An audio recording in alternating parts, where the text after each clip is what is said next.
ሰላም ውድ ቤተሰቦቼ ሁላችሁም ኦርቶዶክሳውያን እነዚህን ቪዲዮዎች ልትመለከቱ ይገባል። ብዙ ነገር የምትማሩበት ብዙ ነገር የምታገኙባቸው ቪዲዮዎች ናቸው። ውድ ቤተሰቦቼ እንደምን አላችሁ? እንደምን እስከ ይሳት ደረሳችሁ? ዛሬም በአዲስ ቪዲዮ ተገናኝተናል። እስከ ፕሮግራሙ ፍጻሜ ድረስ ከኔ ጋር ከቆያችሁ ብዙ ነገር እንማማራለን። በቀጥታ ወደ ዛሬው መርሃ ግብራችን እንሄዳለን። አንገት ደፊ አገር አጥፊ የሆነ መንፈስ ውስጡ እንዳለ አንገቱን አስደፍቶ ግን በጣም ብዙ ነገር ያጠፋበት ብዙ ነገር ያበላሸበት ዘሩን ከማፍሰስ ጀምሮ ወደ ውጭ ወጣ ብሎ ሶሻል ላይፉን እንዳይኖር እስከ ማድረግ ድረስ ይሄ ሁሉ ደግሞ አይነ ጥላ ነች ብትባልም ያቺ አይነ ጥላ ደግሞ ከማን የመጣችው ከተወለደ በኋላ የበላችሁ መንፈስ ናት። የበላችሁ ቡዳ ናት። የዛች ሴትዮ የቡዳ መንፈስ ከዚህ ልጅ ጋር አብራን ያደገችው ያኔ እንደበላችሁ የነበራት እድሜ ለምሳሌ 30 ዓመት ላይ ከነበረች ያን ጊዜ ልጁን በቡዳ ስትበላው ወይም ደግሞ 35 ዓመት 40 ዓመት ከሆነች በዛ እድሜ ላይ ሆና ስለሆነ በቡዳ የበላችሁ ሁሉ ጊዜ ለሊት መጥቶ በቡዳ በህልም ሲታየውና ሲገናኘው ያ መንፈስ በዛ እድሜ ላይ ሆና ነው የምትመጣው። ሴትየዋ እንደዛ ሆና ነው የምትታየው። እድሜዋ እየቀጠለ ሲመጣ በህልም ያ መንፈስ አያረጅም፣ መልኩን እያረጃ ይመጣል ማለት ነው። ግን ማን እንደሆነች ያውቃታል። ምን ይበለሰው እስቲ ምን ይናገር? አሁን ትመጣለች፣ ታገናኘኛለች። መምጣቷን እስኪናፍቅ ድረስ የሆነበት ጊዜ ሁሉ ነበረ። ዛሬ አትመጣም እንዴ እስኪል ድረስ ከእንቅልፉ ብንን ሲል ፓንቱ በስብሶ ራሱን ሲያገኘው ደስ ይለው ነበረ። አንዳንድ ጊዜ ለምን የሚሰማውን ስሜት ነው የሚያስበው እሱ። ዓለማዊ ነው፣ ምንም የሚያውቀው ነገር የለም። አትመጣም እንዴ ሴትዮ እስኪል ድረስ ለእናቱ የማይነግራቸው አንዱ ፈልጎት ስለሚያደርገው ነው ይሄን ነገር የሚገርማቸው። እና በዚህ ልክ መንፈሱ ይጫወትበት ነው። ሴትዮዋ ግን የምታውቀው ነገር የላትም። ቤቷን የተኛችው መንፈሷ ነው እንግዲህ የሚመጣው። አንዴ ገብቷል። እናትየዋ ላይ ደግሞ በቅቤ የገባው መንፈስ እናትየዋ ምን አድርጓቸዋል? የምትለው ሴትዮዋ በሙሉ እሺ እንዲሉ ነው ያደረገው። እሳቸው ምንም ነገር ቢባሉ እሺ እሺ እሺ እሺ ነው የሚሉት። በቃ ባለሽን ፍቺ እሺ፣ ይሄ ነገር ሲያብድር ይሄ ነገር ሲስጭኝ በቃ እሺ ነው። ከባድ ነው። እና በህይወት ሙሉ ህይወታችሁ የምትፈተኑበት ጊዜ አለ። ልጁ ሙሉውን ነው የተፈተነው። ሴትዮዋ ግን ግማሽ ህይወታቸውን የተፈተኑት ከወለዱ ጊዜ ጀምሮ አዲስ ሰፈር ከገቡ ጊዜ ጀምሮ ነው። እሳቸው ማገናዘቢያ ጊዜ ነበራቸው። ለምንድን ነው እንደዚህ ሆንኩት ማለት ይችሉ ነበር። እሱ ግን ከልጅነት ጀምሮ ስለሆነ በቃ ላይፍ የሰጠችው ህይወት የሰጠችው እድሌ ነው ብሎ ነው የሚያስበው። አብሮ የተፈጠረ ነገር ስለሆነ ብሎ ነው የሚያስበው። እና አንዳንዴ እናንተ የምታገናዝቡ እናቶች የሆነ ጊዜ ላይ ግልብጥ ካለባችሁ ዳይቨርት ከሆነባችሁ ላይፋችሁ ለምንድን ነው ግን ከዚህ ጊዜ ጀምሮ እንደዚህ ሆንኩት? ማን ነው በህይወቴ ላይ ጣልቃ የገባብኝ? ማን ናት እሷ ብላችሁ ማሰብ አለባችሁ። እና ይሄ ነገር አንዱ ይሄ ነው።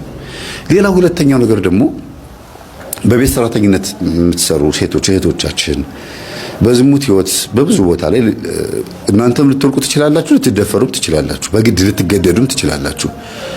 ዞሮ ግን ሩካቤ የማይቀርላችሁ ሆኖ ብዙ ቦታ ላይ ፈጽማችሁት ሊሆን ይችላል። ግን ብዙ ጊዜ እንዲህ አይነት ነገር ሲያጋጥማችሁ ምንድነው ማድረግ ያለባችሁ መሰላችሁ?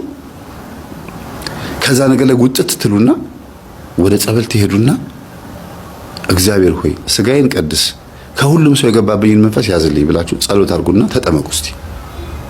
ለዚህ ሁሉ ነገር የሚዳርጋችሁ ኢቭን ተገዳችሁ እንድትደፈሩ ሁሉ የሚያረጋችሁና እንደዚህ በየሁሉ ቤት አባወራዎችም ቤት ውስጥ ያለው ወንድ በሙሉ እንደፈለገ እንዲጫወትባችሁ የሚያረጋው ዋናው ሶርሱ መንፈሱን ታገኙታላችሁ።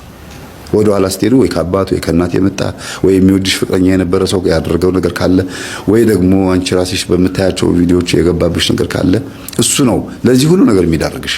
የመጀመሪያው መንፈስ ነው ብዙ ነገሮች ይዞሽ የሚገባው። አብሮ የተወለደም ሊሆን ይችላል፣ በልጅነት የገባም ሊሆን ይችላል፣ በህፃንነት እሱ አብሮ ያድግና ለእንደዚያ ነገር ያለማምዳል። የምትመጻደቂበት መልክና የምትኮሪበት አቋምና ቅርጽ ካለሽ በሱ እንድትሰናከይ ወይም ደግሞ በሱ እንድትዋረጂ ያደርጋል። ወይም ደግሞ መጥፊያሽ እንዲሆን ያደርጋል። ወይም ደግሞ በሱ እንድታዝኚ በዛ በማንነትሽ እንድታዝኚ ያደርጋል። ምን ነው ይሄ ነገር ባልተሰጠኝ እስክትይ ድረስ። ከዛ ደግሞ አሲድ እስከ መደፋት የሚደርስባቸው እህቶችም አሉ። በዛ ሲኩራሩ ምንድነው ባጣ ቆየኝ የሚባል ሲጫወቱ እዛ ጋርም ሌላ ወንድ እዚህ ጋርም ሌላ ወንድ ሲያጫውቱ በቃ ዞር በል አላቅልህ ማፍንጫህ ላስ ብሎ እዚህ ጋር ሲመጡ ያ ይናደድና በዚህ መልክሽ አይደል ይሁን የምትመኪው ይልና አሲድ ይደፋባታል። ከዛ ቡዳው በቃ አያችሁ አሁን መልኳም ተበላሸ፣ የማንም አይደለችም። ውስጥ ያለው አይነ ጥላ ሁሉም ወንዶች እንዲርቋት አድርጎ እሷን ብቻ ያገኛታል ማለት ነው። ሌላው ደግሞ እንደገና ውስጥ ያለው መንፈስ ማንም ሴት ጋር እንድትሄድ የማይፈልግ ከሆነ አንተ ወንዱ ወይም አንቺ ሴቷን ማንም ወንድ ጋር እንድትሄድ የማይፈልግ ከሆነ ወንጀል ሰርተሽ እንድትታሰሪና እስር ቤት ከሴቶች ጋር ብቻ እንድትቀመጭ ያደርግሻል። ወይም እስር ቤት ገብተህ 20 ዓመት 15 ዓመት 10 ዓመት ተፈርዶብህ እንድትቀመጥ ያደርጋል። እስር ቤት ዝም ብለህ ትበሰብሳለህ። ግን ለወሲብን እያረክ ወይም ደግሞ ብቻ በዛም በዚህም ብሎ ወንጀለኛ ሆነ እዛ እንድትቀመጥ ያደርጋል። በግላጭ ያገኘሃል ማለት ነው። ስለዚህ አንዳንዴ በህይወታችን ውስጥ ድንገት የሆነ በጣም ከባድ ነገር ሲመጣብን ለምንድን ነው እንደዚህ ሆንኩት ብላችሁ አስቡ። ምንድን ነው እዚህ ነገር ውስጥ የከተተኝ ሂደት ውስጥ እንዴት ነው ያደገው ኃጢአቱ ብላችሁ አስቡ። በጣም ብዙ ነገር ታገኛላችሁና ራሳችሁን ጠብቁ። በቤት ሰራተኝነት ውስጥ ያላችሁ ሰዎች ውጡና ከዚህ ነገር ውስጥ ተጠመቁ እስቲ። በቃ ለምንድን ነው ሁሌ የምርመጠመጠው ሰው ቤት ውስጥ ለምን እንደዚህ መሆነው? ለምንድን ነው የራሴን ትዳር ማልኖረው ብላችሁ አስቡ። ያርመጠመጣችሁ ያ ከቤተሰብ የመጣም ሊሆን ይችላል፣ ወይ ደግሞ ተንኮል የእናትና አባት ጸበኛ የሆኑ ጎረቤቶቻችሁ ያደረጉት ሊሆን ይችላል። የዚህ ልጅ አሁን መንገላታት የእናቱ ከጎረቤት ሴትዮዋ ጋር ያላት ቆርኝነት ነው አይደል? በማያውቀው ነገር ግን ይሄ ሁሉ እድሜውን ተጉላላ ማለት ነው። ግን ደግሞ ንስሐ ገብቶ ደግሞ ስጋው የሚቀበል ልጅ የሆነው ደግሞ እግዚአብሔር ምሕረት አድርጎለት ነው፣ ስለማያውቅ ነው። ለዚህ ነው ምንም የማያውቁ ሰዎችን እግዚአብሔር ያግዛቸዋል። ክርስቶስ ለእንደዚህ አይነት ሰዎች ለደካሞች ሊያግዛቸው ይችላል ብሎ ቅዱስ ጳውሎስ የተናገረው ለዚህ ነው። ሊረዳቸው ይችላል ይላል ቅዱስ ጳውሎስ። ምንም ስለማያውቁ ግን ሲረዳን ሲይዘን እንያዝለት፣ ሲጎትተን እንሳብለት፣ እግዚአብሔር ኑ ሲለን እንጠራለት። ፊሽካውን ሲነፋ ወይም ደግሞ በካህናት ስብከት በምንም ይጥራን፣ ገንዘባችን በመቀማትም ጤንነታችንን በመያዝም በብዙ ነገር እግዚአብሔር ቤቱ ሲጠራን እሺ ብለን እንምጣለት። ምክንያት ነው። በቃ ወደ ቤቱ አምጥቶናል አይደለም? አዎ ምክንያት ነው። ማምጫ ምክንያት አልመጣ ስላል ነው። በደህናው ጊዜ ስላልመጣንለት ማምጫ ምክንያት ነው። እኚህ እናት እንደዛ ነው ያደረጉት። ልጃቸው ታመማ አይደለም ምክንያት ሆኖላቸዋል። ስለዚህ በቃ እዚህ ነው መሆኑ አሉ፣ ወሰኑ። ለካ ባህሪያቸው መልካም ነው። ለካ ሰው ሲደነግጥ መንፈስም አንዳንድ ጊዜ ይደነግጣል። ክው ስትሉ እንዴ እናትሽ ሞታለች ወይም ደግሞ ልጅሽ ሞተ ሲባሉ አንዳንድ እናቶች እኮ ዛራቸው ይነሳል፣ አብሮ መንፈሱም አብሮ ይጮሃል። ወማን ብሎ በቃ ምን ሆና ነው ሲባል ደንግጣ እኮ ነው ይባላል። ከማልቀስ ይልቅ ዛሩ ተነስቶ የሚያጓሩበት ጊዜ አለ። አንዳንዱ ደግሞ ያሽካካል። ስለዚህ ሰው ሲደነግጥ አብሮ መንፈስ ይደነግጣል። ሰው ሲጓጓ አብሮ መንፈስ ይጓጓል። ሰፍ ስትሉ አብሮ ሙስም ሰፍ ይላል። ስለዚህ ማስደንገጥ ያስፈልጋል። ቁርጥ ውሳኔ በመወሰን ማስደንገጥ አለባችሁ ማለት ነው። ተነስተልኝ እንዴት ዋላችሁ? እግዚአብሔር ይመስገን። ከማንም በልኬ ተቆለት ነው። ሃይማኖት ባላለው ኦርቶዶክስ ነኝ እኔ። ኦኬ እሺ። ጥያቄ ምን ነበር ወንድማችን? በጣም ረጅም ጊዜ ፈልጊያችሁ ስላገኘኋችሁ በጣም ደስ ብሎኛልና ቢሮዬን ሁሉ ዘግቼ ነው አሁን እናንተን ለማናገር እንትን ያልኩት። ሁለት ጥያቄዎች አሉኝ። ብዙ ጊዜ ጠይቄ ያልተመለሰልኝ ጥያቄ ስለሆነ ነውና ምናልባት እንደ እግዚአብሔር ፍቃድ ዛሬ ይመለስልኛል ብዬ ስለማምን ነው። ጥያቄው ሁለት ነው። እኔ የተወለድኩበት አካባቢ አጋጣሚ ሆኖ ቅድም ሲነሳ ነበር፣ በዛ ዘመን የነበሩ ሰዎች ቤተክርስቲያኗን ይቀድሱ የነበሩት ቅባቶች ናቸው። የዛ ጊዜ እኔን ያጠመቁኝና ስጋው ደግሞ የሰጡኝ ወይም ልጅነትን ክርስትናን የሰጡኝ ሰዎች እነሱ ነበሩ ማለት ነው። አሁን እርግጥ ነው ቤተክርስቲያኗ ወደ በኦርቶዶክስ ነው እንትን የምትለው፣ ግን እኛ አልተጠመቅንም። ስለዚህ አሁን እንደ አዲስ ክርስትና መነሳት አለብኝ ወይ? አንደኛው ጥያቄ ይሄ ነው። ሁለተኛ ከዛ ጋር የነበሩ ሰዎች አብረው የነበሩ ወይም የኔን ወላጆች ለምሳሌ ማለት ነው እነሱ ሰዎችም እዛ አዳታይም የነበሩ ሰዎች ናቸው ያጠመቋቸው። ስለዚህ ቢጠመቁ ወይም እኔም ብጠመቅ የግዴታ እንደ አዲስ ስጋው ደግሞ ወይም እነዛ የሚያስፈልጉ እነዚህ አምስቱ አዕማደ ምስጢር ላይ ያሉት ነገሮችን ሙሉ ለሙሉ ከውናለሁ ወይ ነው ጥያቄ። ይሄ ነው የኔ ጥያቄ። እሺ ዲያቆኒክ ደግሞና እኔ ማሳብ ሰጣለሁ። አዎ በመጀመሪያ እዛ አካባቢ አሁን የነበርክበት አካባቢ ላይ የነበሩ ካህናት ያጠምቁት ቅባቶች ናቸው ብሎ ለመደምደም የሚከብድ ይመስለኛል። ምክንያቱም ምናልባት መረጃውን የሰማኸው አሁን ይመስለኛል። የዛን ጊዜ ታውቀ ነበረ? በሕፃንነት እያለ ታውቀ ነበር? አላቅም ነበር። በመሀል እኔ ያደግኩት አምድ ሃይማኖት ነው፣ ግቢ ገብርኤል ማለት ነው። አሁን የምኖረው ጅማ ነው። በዛ ጊዜ እኔ ታወቅኩ በኋላ እና እንደገና ወደዛ ወደ ክፍለ ሀገር በተመለስኩ ጊዜ አንድ ክርክር ነበረ። እኛ ሁሉ ሄደን ቤተክርስቲያን ለማሰራት በነበረው ጊዜ ክርክር ነበረ። እዚህ ቤተክርስቲያን ውስጥ ታቦታ እናስገባም፣ እዚህ እናስገባለን አዲሱ ጋር ተብሎ በዛ የተነሳ ክርክር ተነስቶ በመጨረሻ ምን ሆነ? እኛ ቅባት ነን ብለው ለዩ እነዛ ሰዎች፣ እኛ ደግሞ ኦርቶዶክስ ነው ብሎ ምዕመኑ በሁለት ተከፈለ። በሁለት ተከፍሎ አዲሱ ቤተክርስቲያን ኦርቶዶክስ ሆኖ አዲሱ ቤተክርስቲያን ታቦቱ ገባ ማለት ነው። አባቶች መጥተው ባርከውት፣ እነዛኞቹ ተገንጥለው ለብቻቸው አሉ። አዳት ታይም ደግሞ እኛን ያጠመቁን እነዛ ሰዎች ናቸው። አገኘኛ ሐሳቤ መምር ገብቶኛል። ምን እንደሆነ ታውቃለህ? አሁን መታወቅ የሚገባው መሰረታዊ ጉዳይ እኛ ቤተክርስቲያን ላይ በተዋህዶ ቤተክርስቲያን ላይ ሆኖ አንድ ካህን በውስጡ ቅባት ሆኖ ቢያጠምቅ መናፍቅ ሆኖ ቢያጠምቅ ቤተክርስቲያን እስካለየችው ድረስ ያማጥ ኦፊሻል ደዛ ስላልታወቀበት የኛ ጥምቀት ላይ የሚያመጣው ለውጥ የለም። እኛ ጋር የሚያመጣው ለውጥ የለም። በደሉ ኃጢአቱ የሚሆነው በራሱ ላይ ነው። ለምሳሌ አንድ ሰው አሉ እኮ እኛ ቤተክርስቲያን ዛሬ ተሐድሶች ሆነው በልባቸው እዚህኛ ቤተክርስቲያን ላይ ቅጥረኛ ሆነው እየቀደሱ ያሉ ሰዎች አሉ። በሚያጠምቁት ጥምቀት፣ በሚቀቡት ሜሮን፣ በሚያቀብሉ ስጋ ወደሙ ላይ ምንም ያመጣብን ለውጥ የለም። ይከብራል፣ ራሱ ይሆናል። በሆነ በዛ ሰው ግን መዓቱ ለዛ ሰው ከዛ ኦፊሻል ቤተክርስቲያን ስታወግዛ ይወገዛል ማለት ግን የኛ ጥያቄ ፉርሽ የሚሆነው የቱ ጋር ነው? ቅባት መሆናቸው ታውቆ ቤተክርስቲያን ከተለዩ በኋላ ድጋሚ እነሱ ጋር ሄደን ክህነት ንስሐ ገባን አቁርቡን ካልን አጥምቁን ካልን ንፋቄ ነው። አየ ኦፊሻሊ ቤተክርስቲያን ለይታ ካወቀች እንኳን በተረፈ ግን ዛሬም ይኖራሉ። አሁን ማን ያውቃል? አዲስ አበባ ላይ እንኳን ይኖራሉ። ካህናት ሆነው ዲያቆናት ሆነው ሁለት ቦታ ላይ ያሉ ቢላም በሁለት ቤት የሚሉ ሰዎች እንኳን በየወጣቱ እዚህ እኛ ቤተክርስቲያን ላይ ለሚፈጽመው ክህነት ለምንም ያመጣብን ችግር የለም። ለምን እኛ አምነን የተጠመቅነው ቤተክርስቲያን ላይ ስለሆነ። ዳሩ ግን ቤተክርስቲያን ኦፊሻሊ በቅዱስ ሲኖዶስ ወይ ደግሞ በዛ በታወቀበት ሰበካ ጉባኤ ታውቆ ያ ካህን ከታገደ በኋላ ግን ድጋሚ ሄደን እሱ ጋር ጸልያለሁ ከተወገዘ መናፍቅ ጋር አብሬ ውዳሴ ማርያም ደግማለሁ ካልን ግን ያ ክህነት ያ ጥምቀት ያ ትምህርት ንፋቄ ነው። ከዛ በፊት የተደረገው ግን ዛሬ በልባቸው ይዘው የሚንቀሳቀሱት ግን እግዚአብሔር ጠይቃቸዋል። በእነሱ ማለት እኛ ኢየሱስ የምታምነው ተዋህዶ ሰው ነው። ቅባት ንፋቄ ነው ወይ እልል ያለ ንፋቄ ነው? አንድና ሁለት እኮ የለውም። እልል ያለ ቅባትና ጸጋ እልል ያለ ንፋቄ ነው። በቃ እኮ ያለቀለት ነው። ግን ይህንን በስውር የሚያደርጉ ዛሬም አዲስ አበባ ከተማ ላይ አሉ። ምን ሀገር ቤት ብቻ ይመስላል። መሀል ከተማ ላይ ቁጭ ብለው በውስጣቸው ውስጣቸውን ይዘው ያደርጉ ሰዎች አሉ። የታወቀበት ቀን ግን አለ። ስለዚህ አንዳንድ ሰው የተሰወረ እኮ ንፋቄ ያለው ሰው እኮ አለ። የተሰወረች ንፋቄ እኮ በውስጡ ያለ እግዚአብሔር የሚገልጣት ጊዜ አለ፣ ሰዓት ሲኖር ማለት።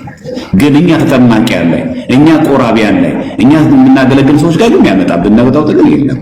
ከታወቀ በኋላ ግን ማድረግ አይጠበቅበት። ሌላ ተጨምረን ወንድማችን ለምሳሌ ማን ነው ትዝታው ቀሲስ ነበር። አቃል ብዙ ሰው አጥምቋል፣ ብዙ ልጆችን አጥምቋል፣ የልጅነት ጥምቀት ሰጥቷል። አይ ትዝታው እኮ በውስጡ የዛን ሰዓት እንዲሁ ከሄደ ምንፍቅናውም እያለ ስላጠመቀ እነዚህ ልጆች ጥምቀት አትሰራም፣ አይሆንም። ምክንያቱም በቤተክርስቲያን ውስጥ ሆኖ ያን ነገር ነው ከቤተክርስቲያን አሁን ተለይቷል አይደል? አሁን ትዝታው ጋር ሄዶ በቃ የራሱን ነገር የሚያደርግ ካለ ያ በትዝታው ኦልሬዲ የተወገዘ በምንፍቅና በክህደት ያለ ስለሆነ ከቤተክርስቲያን አካልነት የተገነጠለ የወጣ ስለሆነ ከዛ በኋላ ያለው አገልግሎቱ ሁሉ በቤተክርስቲያን ሊቆጠርም የሚታይም አይደለም፣ ዋጋ የሚያሰጥም አይደለም። እና በሱ ብታስበው ጥሩ። በተረፈ ግን ቅባትና ጸጋ በተመለከተ አይ ቲንክ አንድ ቀን መግባት አለብን እንዲያውቁም በዚህ ጉዳይ ላይ ብዥታዎች አሉ ይመስለኛል። እና ቅባትና ጸጋ ምንድን ናቸው? ቅባት ሲባል ነው ጸጋ ምንድን ነው? ለምሳሌ ቅድም ተናግሬያለሁ። ለምሳሌ ሙሉ ወንጌልና ቃልዮስ ስንል እንደ ቤተ እምነት ተቋም ሆነው ቤተ እምነት ሆነው የእምነት መግለጫ አውጥተው ቤተ እምነቶች ሆነው መመሪያ ያላቸው ናቸው። ቅባትና ጸጋ ስንል እንደ ቤተ እምነት የእምነት መመሪያ ይዘው ቤተ እምነት ተብሎ ተቆጥረው ቤተ እምነት ተብሎ የራሳቸውን ሲኖድ አቋቁመው ያሉ ናቸው ይሳሉ። ምንድነው ራሱ ቅባትና ጸጋ? መነሻው ምን ነበረ? ዲስከሽኑ ምን ነበረ? ራሱ ቅባት ማለት ማለት ጸጋ ማለት ማለት ካራ ማለት ማለት ነው። ምን አይነት ትምህርት ስለተማሩ ነው በዛ የመሰላቸው? ምን አይነት ምንፍቅና ስለነበር ነው የሚለው እነዚህን ሁሉ በሌላ ቀን እናነሳለን፣ ችግር የለውም። እሺ ሁለተኛው ጥያቄ ምን ነበረ? እና አዲሽን ደግሞ እዚች ጋር እንደውም ለመጨመር ያክል በጣም ማሰመር ያለበት ያንን ቅባት ነው ብለን ወይ ደግሞ ጸጋ ነው ብሎ የታወቀው ካህን ክህነት የሰጠችው ማለት ተዋህዶ ቤተክርስቲያን ጳጳሱን የሾመው ፓትርያርኩ ምንድናቸው? ተዋህዶ።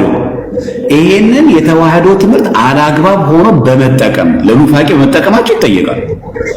ምክንያቱም ቄሱን ቄስ ያደረገችው ማናት? ኦርቶዶክስ ተዋህዶ ቤተክርስቲያን። ከየት የመጣ? ከሐዋርያት የመጣ ምን የሚል ተዋህዶ። ከቄርሎስ የተማርነው ክርስቶሎጂ ተዋህዶ። ይሄን ንግል አልተገባ መጥቷል። ምንድን ያለው ጌታችን በወንጌል? መሰናክል መምጣቱ አይቀርም፣ ማሰናከያ ለሚያመጣ ለዚያ ሰው ግን ወዮለት ነው። ስለዚህ ምን የሚል ቃል ቅድም ስናነበውም ሰምተህ ከሆነ በገዛ ደግሞ የዋጃትን ቅድስት ቤተክርስቲያንን ትጠብቋት ዘንድ እናንተ ጳጳሳት አድርጎ ለሾመ ለራሳችሁና ለመንጋው ተጠንቀቁ። ምን ማለት ነው? በአግባቡ ማይመሩበትና ማይመሩም ከሆነ ይጠየቁበታል። እኛ ግን የሚጠበቅብን ምንድን ነው? ኦርቶዶክሳዊ ቤተክርስቲያናችን ከምታቀው ከታነጸበት ደብር ሄዶ መጠመቅ መቁረብ። ሳያምን እኮ በጣም ይገርም፣ ሳያምን እኮ የሚቀድስ ሰው እኮ አለ። ሳያምን እኮ የሚያጠምቅ ሰው አለ። ለእኛስ ያቆባን አማናዊ ነው፣ ለእኛስ ያጥምቀት አማናዊ ነው። ተጠራጥሮ ለሚቀድሰው ተጠራጥሮ ለሚያቆርቡ ለዚያ ሰው ግን ወየውለት። ስለዚህ ጉዳያችን እንደዛ አድርገን ማየት ያለብን እንጂ ከሰው እግዚአብሔር አምላክ እኛ ጋር በረከት የሚያመጣው ለሚጠራጠረው ወየውለት ባጭው። እኛ ጋር ለሚያመጣው ነገር ግን ምንም ነገር አያመጣውም እኛ ጋር ማለት ነው። ልክ አሁን ይላል ዮሐንስ አፈወርቅ በተቆሸሸ እጅ እና አይተህ ከሆነ ገበሬ ሲያርስ የተቦጫጨቀ ልብስ ለብሶ ቁንጣ አድርጎ ዘንቦ ጭቅጭቅና በጣም ያደፈ ልብስ፣ ያደፈ ጫማ፣ ያደፈ እግር፣ ያደፈ እጅ አለውና በዛ ዘር ይዘራል። እስቲ በሚዘራው በቆሎ ወይም ስንዴ ቆሻሻ በሆነ እጅ ስለዘራው ሲያድግ ያ በቆሎ ቆሻሻ ይሆናል? አይሆንም። ነሳራዎች ክርስቲያኖች ማለት ነብዩ መሐመድ አለይሂ ሰላም ከመምጣታቸው በፊት የነበረው ነብዩ ዒሳ ኢየሱስ ነው አይደል? እሱ በነበረበት ጊዜ ወንጌል ተልኮለታል። ለምን ከሙሳ በኋላ ነው ወንጌል የመጣው? እንጂል ማለት ነው። አስተውሉ፣ ሰጥቶ ላከው። ለዛም ነው አሁን ስታዩ ክርስትና በአብዛኛው የሴት እምነት ነጠላ ለብሶ የሚወጣበት ሆኗል። ከዛ ሂዶ መሳለም፣ ከዛ ሰደቃ መስጠት፣ ከዛ መስገድ፣ ሌላ ህግጋት ምናምን የሚመለከታቸው አይመስላቸው የኢሳን ይዘው ማለት እንደሰማችሁት ነው። እንግዲህ የሙስሊም ኡስታዞች አስተምሮታቸውም ሴትን የሚንቅ የሚያንቋሽሽ ነው እና የናቀ መስሎት ክርስትና የሴቶች ሃይማኖት ነው፣ ነጠላ ለብሶ ሄዶ መሳለምና ለአጡ መስጠት ብቻ ነው፣ ስለዚህ እንደዚህ ሆነዋል ምናምን ነገር ብሎ የስድብ አስመስሎ ነው የተናገረው። ሴት ማለት ግን አንተ እንዳልከው አይደለም። ሴቶች በእኛ የተከበሩ ልክ እንደ ወንድ እኩል መፍት ያላቸው የእግዚአብሔር መንግስት የሚወርሱ ናቸው። እንደውም ህይወት የሚሰጡ ህይወት የሚያስቀጥሉ ሴቶች ናቸው። እናትህ ሴት ነች፣ ሚስትህ ሴት ነች፣ ሴት ልጅ ትኖርሃለች። በቃ የክርስትና የሴት ሃይማኖት ብቻ ሆኖ ቀርቷል። ነጠላ ለብሶ ሄዶ ተሳልሞ መጽዋት ሰጥቶ መመለስ ምናምን ነገር ምናምን ለማናናቅ ነው እንደዛ የተናገረው። በእርግጥ በእስልምናው ሴቶች ቦታ የላቸውም። በእስልምና ቦታ ስለሌላቸው በክርስትናው ሴቶች ቦታ ስላላቸው እና ሸብርቀው ደምቀው ቤተክርስቲያን ሲሄዱ ስላየ ተናደደ።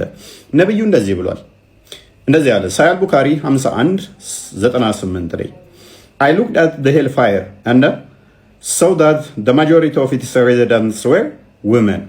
ወደ ገሃነም ተመለከትኩኝ አለ፣ በዛም ነዋሪዎቹ አብዛኞቹ ሴቶች ናቸው አለ። በእስልምና ሴቶቹ መኖሪያቸው ገሃነም ነው።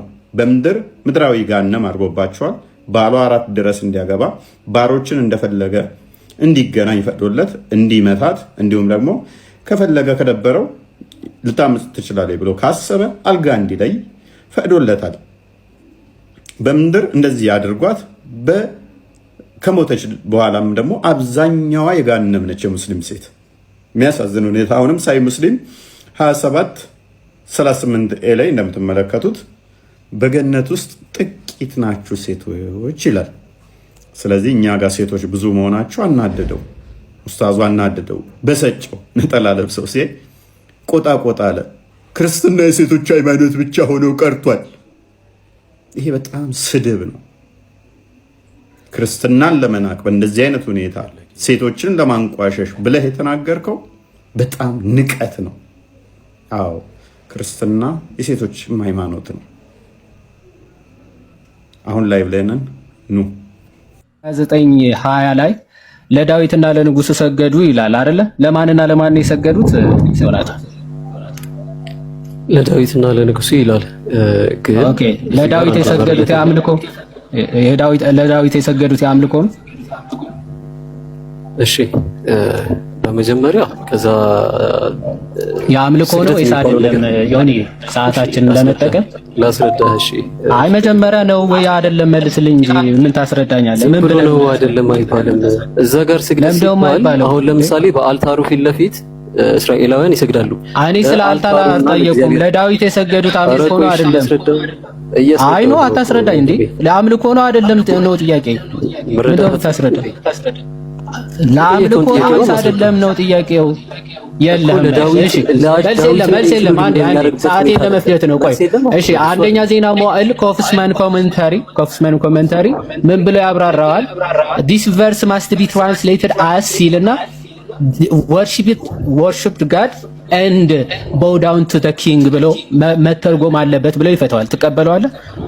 እግዚአብሔርን አመለኩ ለዳዊት ግን ሰገዱ bow down አደረጉ ብለ ትራንስሌት መደረግ አለበት ይላል። ትቀበለዋለህ? አልቀበልም። ዲስቲንክት አድርገን መስራት አንችልም። ባረንስ ኖት ኮሜንታሪ ደግሞ ምን ብሎ ይናገራል? ይሄንን አይሁዶች ቆይ አንዴ የጥያቄ ሰዓቱ የኔ ነው። አትልፋና ቆይ አንዴ ኦኬ፣ አትቀበለው ነው ጠቅላላ አድርጌ ልመልስልህ። አሁን ማምጣት ከቻልክ በክላሲካል ፕሮቴስታንቲዝም እኔ አይደለም ማመጣው ኦራ ይሄንን አምጣልኝ ልትለኝ ነው። ኮሜንታሪው ነው። ስለዚህ አትቀበለው። ይሄን ትቀበላለህ? ምን ተቀበለው? እሺ አትቀበለው። ኮሜንታሪ ከሰጠኝ አንዴ እሺ አንዴ ዮናታን አልቀበለውም አልከሽ። ሐዋርያት ሥራ ምዕራፍ 16:29 ላይ ለሲላስና ለጳውሎስ የወህኒ ቤቱ ጠባቂ ተደፍቷል አይደል? ተደፋ ምን ማለት ነው? ከፊታቸው ተደፋ ምን ማለት ነው? ሙሉን አንብበው። ተንቀጥቅጦም ይላል። ከላይ ጀምረህ አንብበው እስቲ። አዎ እየተንቀጠቀጠ መብራት ይዞ ሮጠና ከዛ በኋላ በፊታቸው ሄዶ ተደፋ ይላል። ምን ማለት ነው? አንደኛ እዚህ ጋር ፕሮስፒቶ የሚል የግሪክ ቃል ነው የሚጠቀመው። ፕሮስኪኒዮ አይደለም። ፕሮስኪኒዮ እንግዲህ እኔ ምን ማለት ነው ያልኩህ? ሰገደ ማለት ነው። በእነሱ ፊት ወደቀ የሚልን ሐሳብ ነው። እየሮጠ መጣ። ወደቀ ማለት አደናቅፎት ማለት ነው። አደናቅፎት ነው። ከፈው አላለም። እና ምን ሆኖ ነው የተደፋው? ለምንድን ነው የተደፋው? ከአሁኑ አውድ አንጻር ስግደት እየሰገደ ነው ማለት ብለን ዳንፈታም እንችላለን። ተደፋ ምን ማለት ነው? ምን ሆኖ ነው የተደፋው ነው ጥያቄ። እዛ ጋር አላስቀመጠውም ስፔሲፊካሊ እንደዛ ብሎ። ኦኬ ያው እየሰገደ ነው አላለም። ወደ ውጭ ሞቶ ጌቶቼ ሆይ አላቸው። ቆይ ወደ ውጭ ስግደት ቢሆን ኖሮ ፕሮስኪኒዮ ይል ነበር። ፕሮስኪኒዮ መሆን አለበት። ኦኬ እሺ፣ ወደ ራእይ 3:9 ልሂድና የግሪኩ ቃል ምንድን ነው የሚለው? ራእይ 3:9 አንብበው። ፖዝ አድርገው፣ ሰዓቱን ፖዝ አድርገው ይክፈተው። ፖዝ አድርገው ዲያቆ። እሺ ራእይ 3:9 እስቲ ግሪኩን ክፈተውና ምን እንደሚል አሳይ። አንተ አሳየን እንጂ መክፈት ከቻልክ ክፈተው እንጂ አላየሁትም ብለህ እኮ ነው። ፕሮስኪኒዮ አይደለም ስላልክ እስኪ ግሪኩን ክፈተውና ራእይ ነው እንዴ ያልኩህ? ተረጋጋ። አንተ ራስህ ተረጋጋ እንጂ እንዴ። ሐዋርያት ሥራ ምዕራፍ 16 ነው እኮ ፕሮስኪኒዮ አይልም ያልኩህ ወዳጄ እኮ አይልም አልከኝና ራእይ 3:9 ላይ ምን ነው የሚለው? ሐዋርያት ሥራን ላሳይ። የሐዋርያት ሥራ ምዕራፍ 16 ራእይ 3:9 ላይ ምን ነው የሚለው? ግሪኩ አልሰማኝም ማይ ብራዘር። ራእይ ያለውን እኔ ፕሮስኪኒዮ አይልም አላልኩም። አሊም እሱ ላይ ያለው ፕሮስኪኒዮ አይልም አላልኩም እኮ ማይ ብራዘር። ምንድነው የሚለው ነው የጠየቁ። ክፈትና አንተ ራስህ አንብብልህ። ምንድነው አታውቀውም እንዴ? ይሄ እኮ ያንተ በርደን ነው እኮ አታውቀውም። ኪዳነ ምሕረት ሄዳችሁ ማታውቁ ሰዎች እባካችሁ ሄዳችሁ እዩት። ዛሬ ስለ ኪዳነ ምሕረት ምስክርነት ልሰጥ ነው የመጣሁት። እንደዚህ አይነት ቪዲዮ ሰርቼ አላውቅም፣ ግን I feel like I have to do it። እኔ እንደዚህ ብዙ ሃይማኖተኛ ሰው ሆኜ ምናምን ነገር አይደለም፣ የተደረገልኝ ነገር ማውራት ስላለብኝ እና ለሌሎቻችሁም ደግሞ ይጠቅማችኋል ብዬ ስላሰብኩኝ ነው። ለመጀመሪያ ጊዜ እንጦጦ ኪዳነ ምሕረት ሄድኩ። ግቢ ከገባሁ ፈርስት ኦር ሰከንድ ይር እዛን ጊዜ ነው ማለት ነው። በቃ የዛ ቀን ከሄድኩ ጀምሮ ላይፌ በጣም ተስተካከለው ማለት እችላለሁ። እና ፎር ዘ ፈርስት ታይም እዛ ከሄድኩኝ በኋላ ያው ጸሎት አድርጌ ተመለስኩ። ከዛ ቀን ጀምሮ ከዛ ሰዓት ጀምሮ የለመንኳትን የጠየቅኳትን እስካሁን ድረስ ስታሳካልኝ ነበር ማለት ነው። እና ሰዎች እዛ እንጦጦ ኪዳነ ምሕረት የምታውቁት ከሆነ ላይክ አበባ ምናምን በጣም ይቀመጣል እና ይገርመኝ ነበር። ላይክ ሁሉም ጸሎታቸውን ተሰምተው ነው ግን እንደዚህ የሚያደርጉት ምናምን ብዬ አስብ ነበር። እና የምርም ግን አሁን ላይ ስጠይቁኝ ላይክ ያንሳል እንደውም ከምታደርገው ከምትሰማው አንጻር በጣም ያንስባታል። እና እባካችሁ ጸሎት ካላችሁ የምትለምኗት ነገር ካላችሁ ሂዱና ለእንጦጦ ኪዳነ ምሕረት ንገሯት፣ ይሳካላችኋል። ሲጀመር እንጦጦ ኪዳነ ምሕረት ላይክ ሄዶ ጸሎት አድርጎ ተሳካልኝ የሚል ሰው በህይወት ያጋጥመኝ አያውቅም። እንኳን እንደዛ ሊያጋጠመኝ ይቅርና ከዛ ጊዜ ጀምሮ ዙሪያዬ ላይ በጣም የከበቡኝ ሰዎች ማያቸው ሰዎች ምናምን በአጠቃላይ ያደረገላቸውን የተሳካላቸውን ነገር ሁሉ ሲያወሩ ነው እና በጣም የምደነቀው ማለት ነው እግዚአብሔርን። ያው መጀመሪያ ሁላችንም እዛ እስክንሄድ ጸሎት እስክናደርግ ምናምን የሆነ ተራራ ነገር ምናምን የሆንብን ሁላችንም ነን ብዬ አስባለሁ። ግን ከሄዳችሁ በኋላ አንዴ መቼም የማትቀሩበት ቦታ ነው የሚሆነው እኔ እርግጠኛ ነኝ። እና ሁላችሁ ሄዳችሁ ከቻላችሁ ጸሎት አድርጉ። በጣም ነው ደስ የሚለው። ላይክ በጣም ነው የምትረጋጉት፣ በጣም ነው ሰላማችሁ የምታገኙት። እኔ ኢቨን እዚህ ውጪ ከወጣው በኋላ የአመቱ ኪዳነ ምሕረት ምናምን ሲሆን እዛ ያለው ቫይብ በቃ እኔ ከምገልጸው በላይ ነው። የእውነት ነው የምነግራችሁ። እና እዚህ ስመጣ የሆነ የጎደልኩ ያክል እንዲሰማኝ አድርጓል። ነገር ግን እዚህም ከመጣ በኋላ ደግሞ እግዚአብሔር ይመስገን ኪችነር ኪዳነ ምሕረት አለች እና አንድ ጊዜ ራሱ ኪዳነ ምሕረት ነግሬያት ፌል አድርጌ አላውቅም፣ ወይም አዝኜ አላውቅም፣ ተከፍቼ አላውቅም። ሁል ጊዜም መጨረሻው ደስተኛ ሆኜ አመስግኜ ነው እና ስለምናት ለራሱ ስነግራት 100% እንደሚደረግልኝ እርግጠኛ ሆኜ ነው እና ሁል ጊዜ ራሱ እየተደነቅኩ ነው። እንጦጦ ኪዳነ ምሕረት ሄዳችሁ ማታውቁ ሰዎች እባካችሁ ሄዳችሁ እዩት። በቃ ቢያንስ አንድ ቀን እንደምን ጨክናችሁ ቢርቃችሁ ባይመቻችሁ ብዙ ሪዝን ቢኖራችሁ አንድ ቀን ግን እንደምንም ብላችሁ ሄዳችሁ እዩት። ለእኔ የደረሰችልኝ ኪዳነ ምሕረት እኔ የረዳችኝ ኪዳነ ምሕረት እናንተንም እንድትረዳችሁ እንድትባርካችሁ በማሰብ ነው እና ያለኝንም ደግሞ ምስክርነት እንደተደረገልኝ ለመናገር ያክል ነው። ወዳችኋለሁ። መልካም በዓል። ላስተማሩን፣ ለመከሩን፣ ለገሰጹን ለአባቶቻችን፣ ለወንድሞቻችን፣ ለመምህሮቻችን በእውነት እግዚአብሔር አምላካችን ረጅም ዕድሜን ያድልልን። እግዚአብሔር አምላካችን ሁላችንንም ያግዘን። እንግዲህ በዛሬው ቆይታችን ብዙ ነገር የተማርንበት ብዙ ነገር ያገኘንበት ቪዲዮ ነው ብዬ ተስፋ አደርጋለሁኝ። እናንተም ደግሞ ሁሌም እንደምታደርጉት ቪዲዮን ላይክ አድርጉ። የሚሰማችሁን ስሜት በኮሜንት ላይ መጻፋችሁን እንዳትረሱ። ጥያቄዎች ካሏችሁ ጥያቄዎቻችሁን ጻፉ። ቤተሰብ ሆናችሁ እስካሁን ድረስ አብራችሁ እንደቆያችሁ በያላችሁበት እግዚአብሔር አምላካችን ሰላሙን ፍቅሩን ይላክላችሁ ላለሁኝ። እንደዚሁም ደግሞ አዲስ ወደዚህ ቻናል የመጣችሁ ቻናሉን ሰብስክራይብ አድርጋችሁ ቪዲዮን መከታተላችሁን እንዳትረሱ። ለወዳጅ ለጓደኛ ለቤተሰብ ሼር አድርጉ። በሀገር ውስጥም ከሀገር ውጭም ያላችሁ ኢትዮጵያውያን ኤርትራውያን ቤተሰቦቼ ሰላም እግዚአብሔር ከሁላችሁ ጋር ይሁን ላለሁኝ። እንበርታ፣ እንጠንክር። ሁላችንም ባለንበት ቦታ ሁሉ ለጓደኛ ለቤተሰብ ለሀገር በጸሎት ማድረጋችንን በጸሎት ማሰባችንን እንዳንረሳ። አንዳችን ለአንዳችን መተሳሰብ መደጋገፍ በጣም አስፈላጊና ወሳኝ ነገር ነውና እግዚአብሔር አምላካችን በመንገዳችን በእቅዶቻችን በሐሳቦቻችን ሁሉ እግዚአብሔር አምላካችን በበረከት በሰላም በደስታ ሁላችንንም ይሙላን። እንግዲህ ሁላችንም እንድንበረታ ደጋግሜ እናገራለሁኝና እግዚአብሔር አምላካችን ሁላችንንም ያግዘን። ይቆየን። አሜን።